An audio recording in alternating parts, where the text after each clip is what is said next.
But for those of you who are unfamiliar with the Miracles course, I created it about 16 years ago. I've been leading it that long. It's a year-long course that essentially every week is a little bit of a different slant of personal and spiritual growth with some kind of exercises every week, all toward the aim of leading a miraculous life. And every session is complete in and of itself, so you can just drop in from time to time and get a complete experience. And that said, each week does build upon the last. So to get the most value, I always recommend coming continuously, because then you'll really see the progression. It's a year-long course, and it doesn't have a beginning or an ending, much like the seasons, where, I actually am the author of a couple of books about miracles. The first one is called Holding a Butterfly, an Experiment in Miracle Making. The second one is The Breakthrough Point, a Spiritual Activist Guide for Thriving in a Modern World. And both of them are very experiential, where as soon as you start reading the book, all readers get drawn into a virtual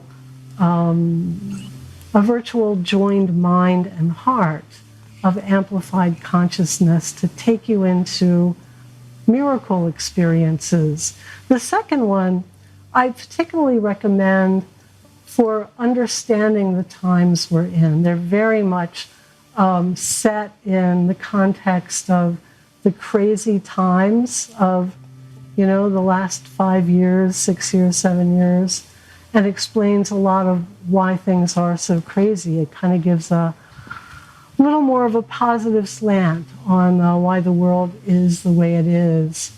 Now, this class is actually set into the context of the 4 seasons, because the seasons just provide such a perfect blueprint for the whole of human growth and the human journey. And so I fit the exercises, the spiritual work, kind of the metaphors we work with, into the context of the seasons that we're in. And here we are, just really in the lightest week of the whole entire year. This week, in 6 days, marks the very beginning of summer. And with each season comes a turning point in the circular cycle of growth. Throughout the spring, we've been working with the rising of light, using the heightened presence of actual external solar light and rapid growth to give attention to our spiritual light, and consequently to working with the spiritual principles of manifestation to quickly call forth our heart's desires in ways that skip steps and cut corners and are a little more effortless. And that's going to be our focus tonight. As with a lot of our exercises here, we're going to make use of the amplifying effect of all of us together. Even if we never meet in person, the potential of joined minds beyond the illusionary boundaries of time and space is tremendous. There's a very well-known research team, Robert John and Brenda Dunn. I think they were out of Princeton. And I talked about them last week, in fact. I mentioned them here from time to time. They found that the telekinetic power of 2 harmoniously joined minds was actually 6 times that of a single individual. And really, this is just the tip of an iceberg regarding the power of joined consciousness. reading some of Lynn McTaggart's experiments with group consciousness is fascinating. In her latest book, The Power of Eight, in fact, I often suggest reading her book, The Power of Eight, at the same time that you might pick up my book, The Breakthrough Point, because hers approaches the power of group amplification, group mind, from a scientist's perspective, while mine approaches it more from a clinician's perspective. And I think they make a really interesting read together. And in some of her experiments, I mean, she has some amazing, some hard research, but some things that were really too big to call controlled research. I mean, if you read the book, it sounds very likely that one of her experiments actually ended a war. Don't believe me, really check out that book. It's quite amazing. Now, in my other lessons here, we delve more deeply into some of the mysteries of time and space and group synergy. And this week's focus, though, is really just on practice and experience. We're just going to see what we can make happen. We're going to experiment and see what happens for us. Now, the most powerful state for spiritual manifestation work is kind of an artful and paradoxical blend of, on one hand, following our human desires and passions, and on the other hand, surrendering all attachment to specific outcomes, which can kind of seem oxymoronic, if you think about it. Yet that is the true path of mastery, really listening to desire and surrendering attachment. And then a third ingredient, which is gratefully receiving whatever shows up and trusting that that is not just the highest that we can imagine, but the highest that God has for us. And these three, combining these three, require working through the vehicle of our personality without letting our personality take over. And always keeping in mind our co-creation with a power higher than our conscious mind and higher than our personal agendas. So when we've truly listened to our heart's desires and opened to receive whatever Spirit brings, whether it fits our pictures or not, even if our personality doesn't immediately like what shows up, it's bound to produce something better in the longer term. Something that will make us look back and be glad for the delayed gratification, because we wound up in a place so much more satisfying than where we were originally aiming. But, we're all human, and life's disappointments can so get in the way of this process. And for some of us, past hurts may have taught us to stop listening to our desires to such an extent that we rarely even let ourselves feel passionate about anything. And that on the rare occasions when we do, it's with a whole lot of attachment. It's with this, fierce and fearful attitude of, I have to have this, rather than, wouldn't it be lovely? Alternately, we may have so given up on our true desires that we no longer even recognize them, and instead we strive toward a lot of pale substitutes.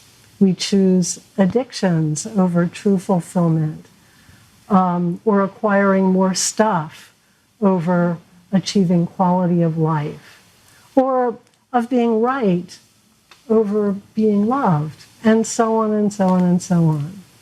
The expectation of disappointment can really inhibit our ability to trust the process of life and be grateful for the gifts of the present, especially when they don't immediately fit our pictures. We may fail to give our desires a chance to develop by rejecting each new sprout of our highest good just as it starts to grow,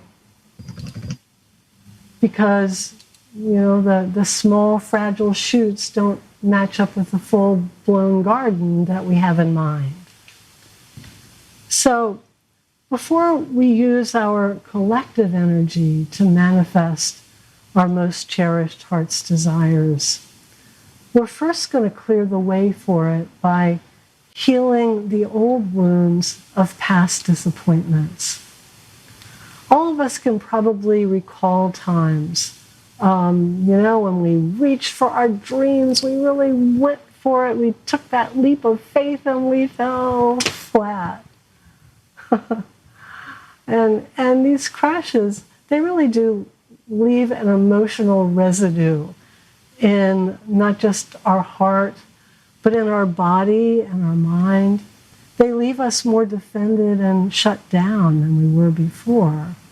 And we become less trusting, less willing to imagine bigger possibilities for ourselves.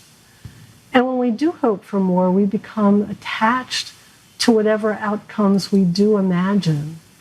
And these falls that leave us, feeling hurt and kind of cynical, I think of them as more leaps of hope than leaps of faith. And they're just destined to result in wounds when they don't go according to our plan. And what I mean by that, with a leap of hope, we're deeply attached to a personal agenda, and we're counting on it to unfold just as we imagine. We've lost sight of our co-creation with something higher, and something wiser even than our limited personality. And we've left no room for spirit to intervene. So consequently, when we discover we just can't control our destiny from the level of our conscious ego, we're devastated. And instead of strengthening our access to an unlimited source, to the divine, we go into a mindset that just affirms our smallness and our powerlessness. We tell ourselves, see, this always happens to me. See, I knew that was going to happen.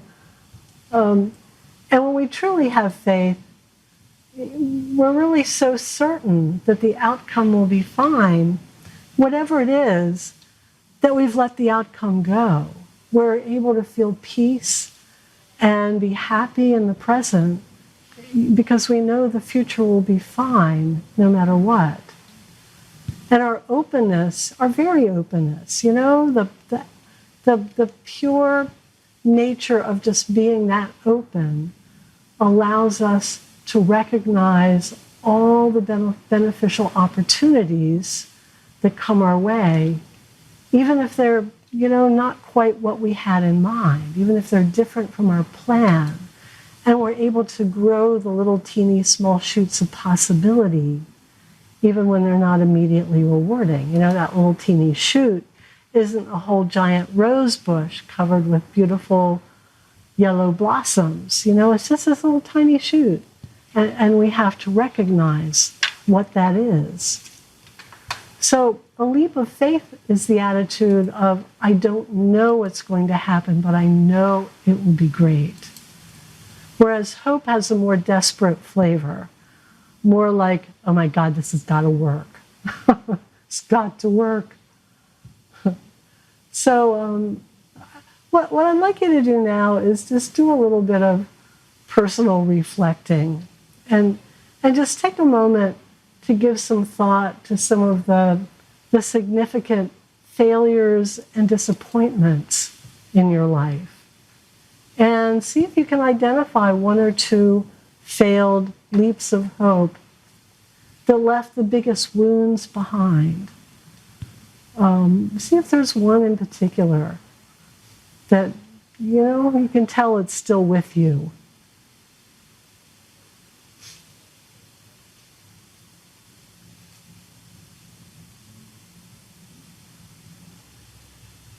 And remember, a truly effective manifesting state requires following our desires, surrendering our attachment to specific outcomes, and receiving gratefully whatever comes. So give some thought to how past failures, hurts, disappointments may have shaped your personality in a way as to make any of these difficult.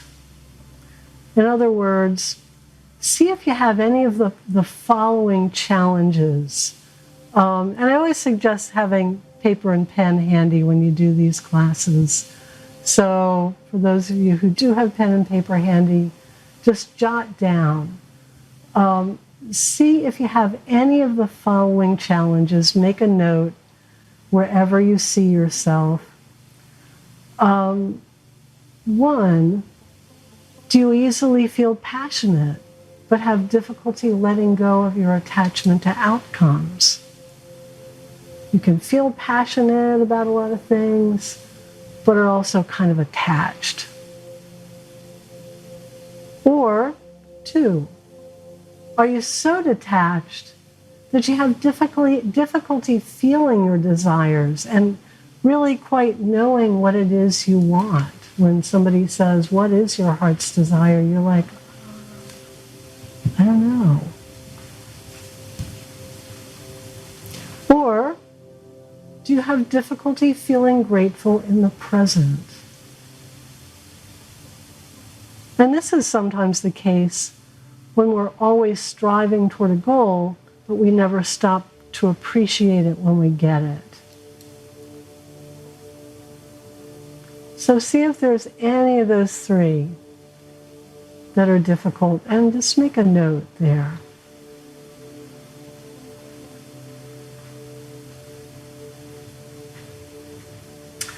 And now see if you can recall a failed leap of hope. You know, you took the leap, you crashed, left you kind of bruised and battered. But in retrospect, you feel glad it didn't go the way you hoped.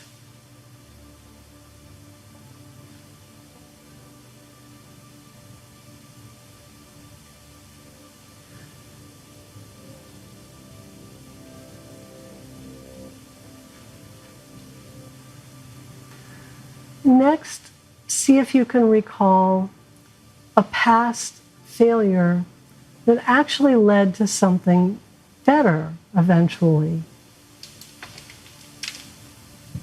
Can tell you a great story about that. Once a guy came to one of my 5-day intensives. We were doing a big healing circle. I asked before we got into the circle, everybody think of what do you most want to heal? And he had this really nasty plantar wart on his foot. I mean, it was so bad it couldn't really be cut out. It had kind of roots all over everywhere. It was awful. And he said, I want that to go away. And then before we really started the healing part of the evening, I said, now everybody think of something even bigger.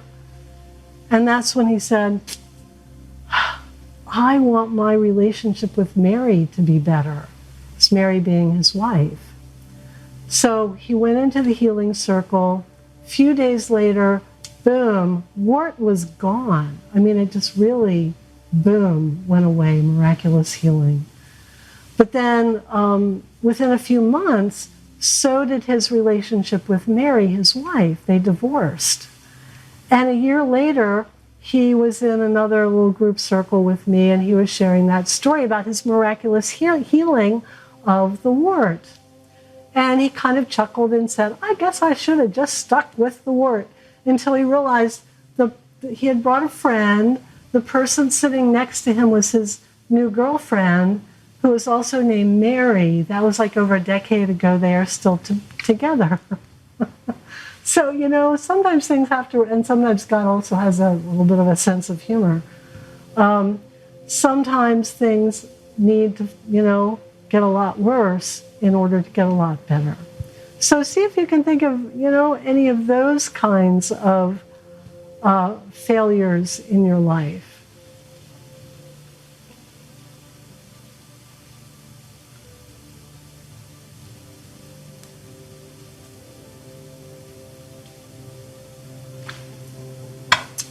And finally, bring to mind something in your life now that isn't going according to your personal plan. And see if you can imagine, maybe 2 or 3 completely different ways that the seeming roadblock is preparing the way for something much better to come. And just think on that for a moment. And then moving into spiritual manifesting work. Take a moment to either write down or really clarify in words to yourself something important that you would like to manifest. I say articulate it in words because the clearer we are, the more precisely we hone our intention. And, that is everything when it comes to doing this kind of manifesting work. So if you have paper and pen nearby, just write down what that would be. And I always say, a heart's desire is not what you think you should. It's not what you think should be your top priority. Like, oh yeah, I have to manifest money to pay the utility bill, or no, it's what your heart is just jumping up in joy at the thought of having or doing or being. That's where we have energy to create something. So start there. And it's also wherever we have that kind of passion, that opens the door to our highest good in other ways. It's not that we can only have one thing, because I also don't want you to write a whole grocery list right now. I want you to see what really rises to the top of your priority list in terms of what just excites you right now at the thought of having it, doing it, being it. And focus in on that thing. Again, it's not because you can only have one thing. I always talk about the grocery list versus the discernment of what's most exciting to you as being kind of like a stack of standing dominoes, a row of standing up dominoes. And when you figure out what is your deepest, highest, most impassioned heart's desire, that's like the first domino that you just give a little tap to, and it sets everything else in motion. So check in now and see what that is for you. Write it down. Put it in words for yourself.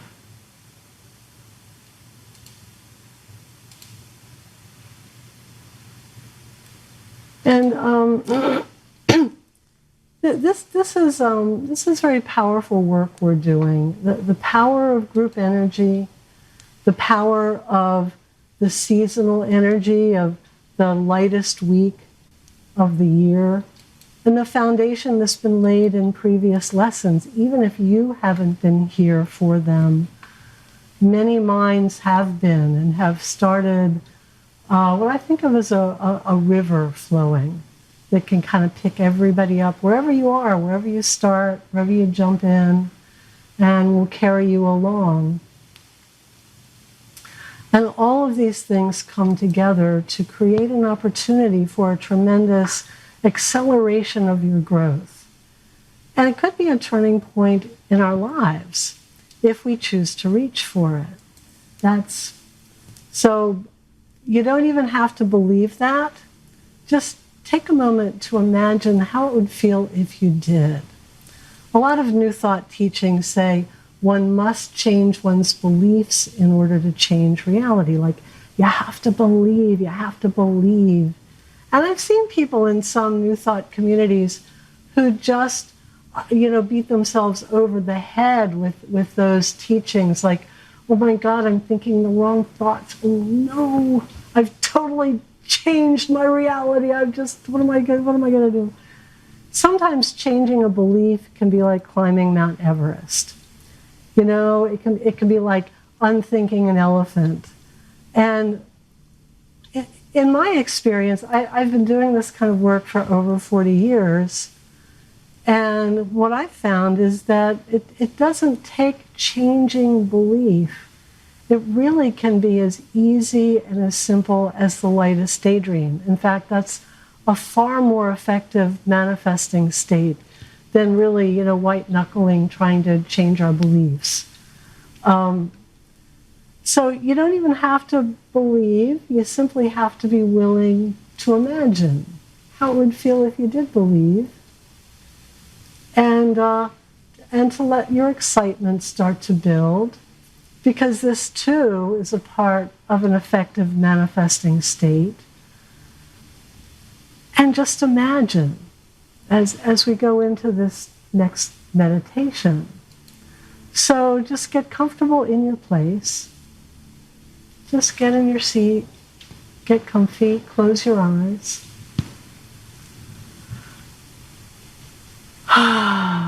Just quiet your thoughts with some deep, full breaths.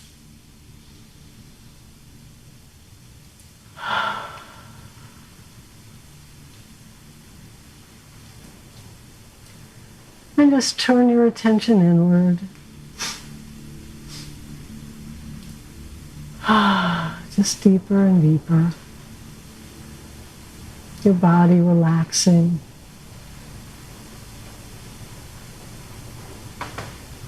And just again, give some reflection to the failed leaps of hope that have most left their mark on you. And bring them to mind vividly enough to feel the hurt they caused. Bring them all the way up. And imagine the residue of these experiences as being something real that's still left in your body. You're still carrying it around with you. And see if you can identify where physically you hold these wounds.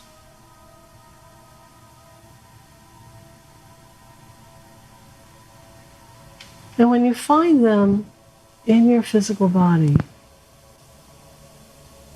just in your mind's eye, let them take on a solid form, a shape, a color. And if emotion is there, just feel it without any resistance. Feel the grief, rage, fear, disappointment, betrayal, shame, or whatever other hurt is attached to these old experiences.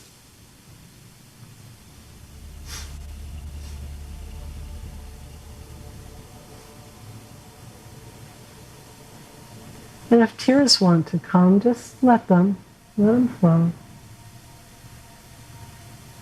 And imagine that any emotion you feel now is coming to the surface because you're releasing it. And to assist in your healing, just invoke the power and the wisdom of your higher self, as well as any other form of spiritual deity or assistance that's meaningful to you. Call upon God, divine source, creator, higher power, your guardian angels, Jesus, the higher selves of those who love you, and any other personification of spirit that's meaningful to you. Just call on all that now.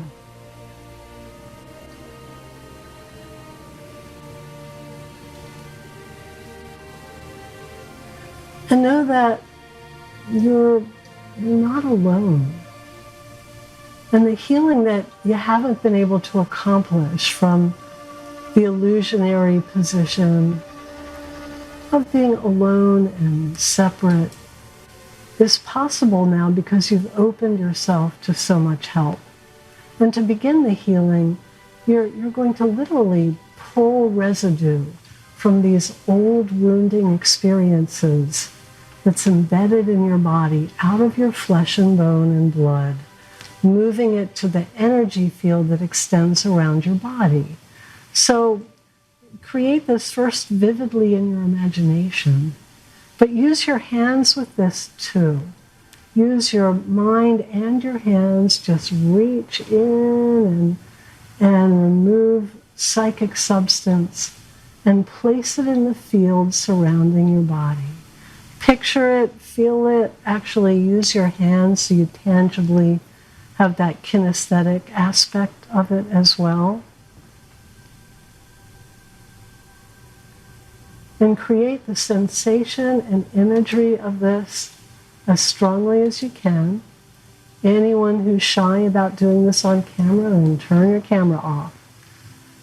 Because just imagine that you are, like one of those psychic healers that actually reaches in and pulls stuff out. Imagine that you are doing that to yourself and pulling things out. You're pulling stuff out, pulling it out, pulling it out, pulling it out. You don't have to believe this is doing anything. Just imagine how it would feel if it did. That you are just one of the most powerful healers in the world, and this is doing some very real cleansing of your body. And imagine your higher self or other spiritual assistants helping you in this process in whatever way is shown to you. And just do that until it feels complete. Because this is the first step in letting these wounds go. It's like taking the trash out to the curb to be collected.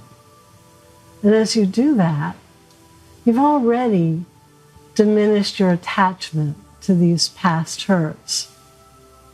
Instead of them having power over you, they're now in your power to release. So just let that process complete.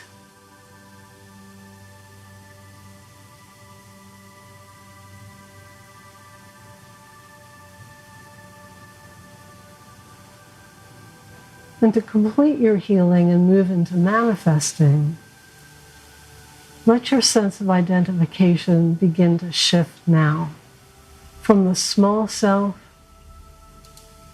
of your personality and your body to your spiritual higher self. Imagine yourself as something more than your body, more than your thoughts, more than your emotions and your personal history. Recognize yourself as a beautiful, radiant being of light. And picture the other higher selves of participants here tonight now joining you. Imagine all of us across spatial boundaries coming together as beings of light.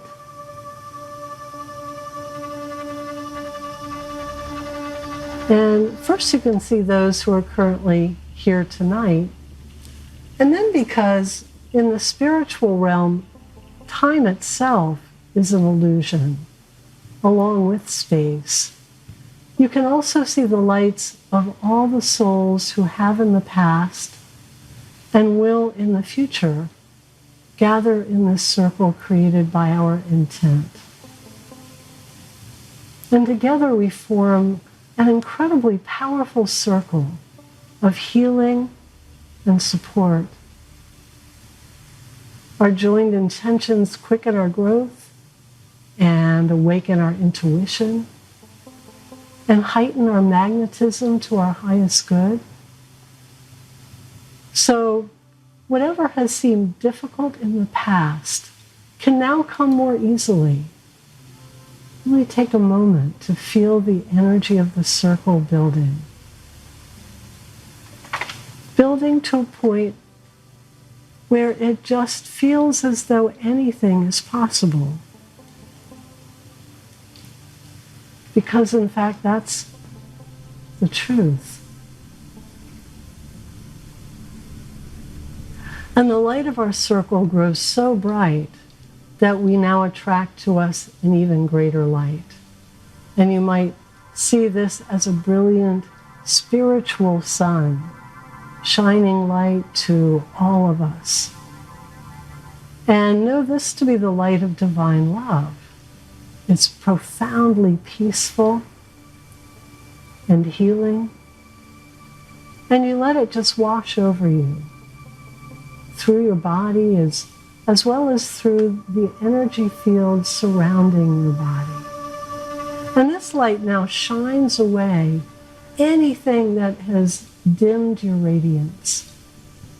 And you see it burn away and melt away and wash away or otherwise disappear all those wounds from the past and anything you no longer need to carry in your body and mind.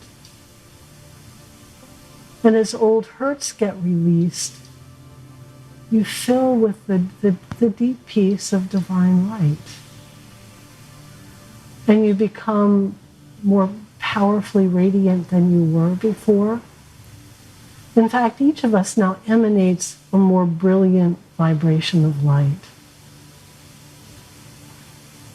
Our healing work has increased the energy of all of us. So the energy of our circle is even bigger, stronger, prepared it to receive our highest heart's desires. So we've created this very powerful foundation for manifestation to occur. And truly feel the presence of spiritual assistance far beyond that of the individuals hearing these words. It's not necessary to be aware of all that's now happening at the spiritual realm, but know that a lot is going on. Sometimes much of this work happens below the surface of conscious awareness, and at the same time you may be aware of things visually or sounds or feeling impressions, or other ways that spiritual reality just starts to break through into your conscious awareness. Just be with that. And imagine that the hard, fixed nature of reality as you've known it is now becoming very fluid and soft. Because really, cold, harsh reality is just an illusion of our own making. And as the illusion falls away, it's being replaced with something benevolent and responsive. And it's into this reality where all things are possible that we will offer our highest heart's desires.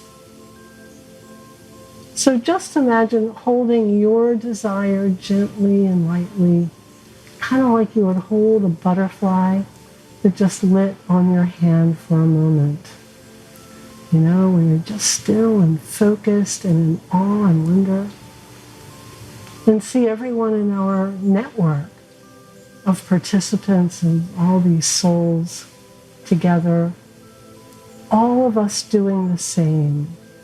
And just take a moment to savor all the many life changes represented by all these beautiful butterflies, all these souls holding a cherished desire. Just feel how big that is. All the miracles, all the wonders, all the healing and joy. And now bring to mind yours, imagining it as though it's already come to pass. can feel the delight and fulfillment of your dreams manifest. You know, just walk in it, just like the lightest of daydreams. No straining. This isn't hard work. It should feel pleasurable rather than difficult. And when you've got it, when you've got all the good feelings of it, then just let it go. Just keep the good feeling. Let go of the how and the when and the what. Just let everything go but the good feeling. And now with all the lightness of being you can muster, imagine all of us all at once, handing our desires up, letting them all fly free, just a mass of beautiful butterflies. Enjoy the flurry of it as they all take flight. Send them off with the certainty that what comes back to you will be exactly what you imagined or something much, much better. And just let your heart be filled with gratitude, giving thanks for all the blessings of your life, past and present and future. Just savor this moment for a bit. And then just complete your meditation by thanking the others in the circle and all of our spiritual assistants. And imagine the joy of all the many who've been here in spirit as their heart's desires come to fruition. Just imagine all of us here just having wonderful things come to fulfillment this week and in the weeks to come. If it's hard to imagine for yourself, sometimes it's easier to imagine for other people. Imagine their joy,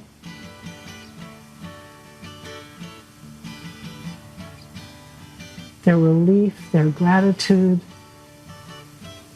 And even if it's hard to have faith in yourself, know that you now have a group of people who've had faith in you.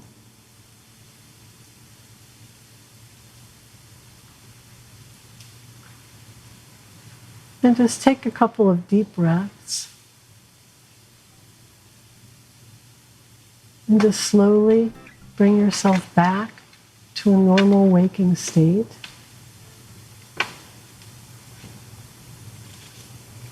Just open your eyes. Breathe. I always say after we do meditations like that, it's always good to have some water. So if you don't have water nearby, when we're done here, I would go get some. Well, thank you all. Those of you who are new tonight, thanks for joining. Come back again anytime.